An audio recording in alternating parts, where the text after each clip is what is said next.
Aujourd'hui, nous allons réaliser une tarte au citron qui aura la particularité d'être cuite au four.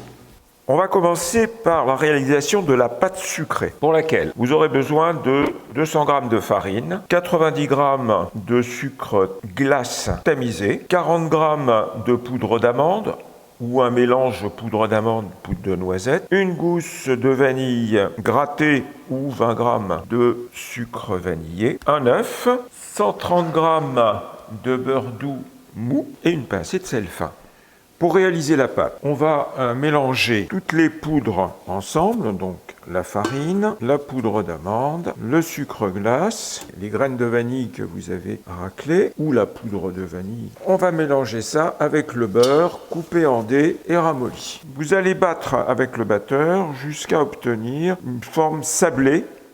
Donc, une fois le mélange bien sablé, vous allez ajouter votre œuf et vous allez battre à nouveau jusqu'à l'obtention d'une pâte. Une fois la pâte obtenue, vous allez la mettre en boule, la filmer, vous allez l'aplatir et vous allez la mettre 2 heures au réfrigérateur.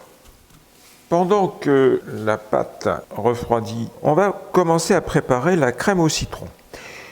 Pour cette crème, vous aurez besoin du zeste de 3 citrons jaunes, non traités bien sûr, de 8 œufs, environ 450 g, donc en fonction de la taille, vous pouvez en avoir plus ou moins. Il vous faudra 240 g de jus de citron, donc le jus de ces 3 citrons plus éventuellement un citron en plus, 250 g de crème fraîche épaisse et 300 g de sucre en poudre. On va commencer par zester finement les citrons, non traités je rappelle. Une fois vos citrons zestés, vous allez y ajouter le sucre en poudre et bien mélanger le tout de manière à ce que le sucre s'imprègne du parfum du citron. Donc maintenant on va battre les œufs en omelette, on va les incorporer au sucre, on va fouetter l'ensemble jusqu'à ce que ce soit blanchi. Une fois le mélange blanchi, on va ajouter le jus de citron, on mélange et on va ajouter les 25 centilitres de crème épaisse et on mélange à nouveau. On va réserver au frais et on va s'occuper de la pâte. Pour un moule de 20 cm de diamètre et 5 cm de hauteur, on va étaler la pâte à 30 cm de diamètre.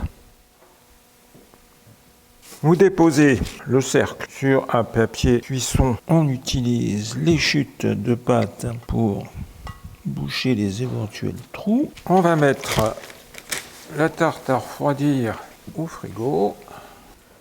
Vous faites chauffer le four à 180 degrés. Vous mettez du papier alu au fond de votre pâte et vous allez y mettre. Alors ici, moi j'utilise des billes de cuisson. Vous pouvez mettre du riz, ça marche aussi très bien. Et vous allez enfourner pour 20 minutes à 180 degrés.